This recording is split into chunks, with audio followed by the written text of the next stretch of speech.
मंत्री पंकजा मुंडे पुढारी न्यूजशी संवाद साधतायत. थेट जाऊ.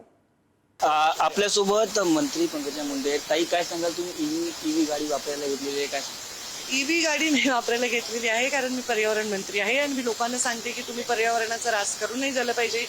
तुम्ही पर्यावरणाला वाचवण्यासाठी योगदान दिलं पाहिजे. मी स्वतः नाही केलं तर उपयोग नाही, म्हणून मी स्वतः पाऊल उचललं तर लोक त्याला म्हणजे कॉपी करतील, चांगल्या दृष्टीने ते स्वतःच्या जीवनामध्ये करतील म्हणून मी केलं. माझं हे बघितल्यावर बऱ्याच माझ्या कार्यकर्त्यांनी ईव्ही घेतलेला आहे. पहिलं तर जो काल जिया रद्द करण्यात आला, 5 तारखेला मोर्चा निघणार होता, त्यामुळे कुठेतरी हा जिया रद्द केला असं तर सगळीकडे चर्चा होईल. मला असं वाटतं की हा निर्णय जो काल झाला त्याच्यावर विस्तृत मार्गदर्शन परिषदेमध्ये माहिती स्वतः मुख्यमंत्र्यांनी काल पत्रकार परिषदेमध्ये दिली असणार आहे.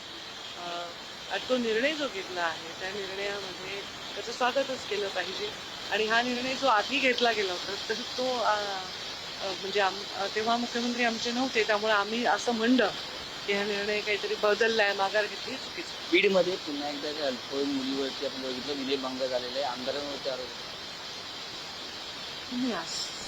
एका कोचिंग क्लासेसच्या एका मालकाने एका मुलीवर जी अल्पवयीन आहे तिचं शोषण केलंय, तिच्यावर अत्याचार केलाय. त्यामुळे त्या मुलीच्या पालकांनी तक्रार दिली आणि पोलिसांशी मी चर्चा केली, कारवाई करावं. अल्पवयीन मुलीला कोणीही जर असं वागत असेल तर ते माणूस कोणी असो त्याला बिलकुल शासन झालंच पाहिजे अशा मताची मी आहे. त्याची ऑफकोर्स ते गुप्तता पाळली गेली पाहिजे, त्या मुलीचं प्रायव्हसीचं लक्ष दिलं पाहिजे. पालकांशीही मी बोलले, त्यांनाही मनोधैर्य वाढवण्याचा प्रयत्न केला. त्यांनी मला सांगितलं तुम्ही मुलीला भेटा, ती खूप घाबरलेली आहे, तिला काउन्सिलिंग करा. मी नक्कीच त्यांना वेळ देणार आहे.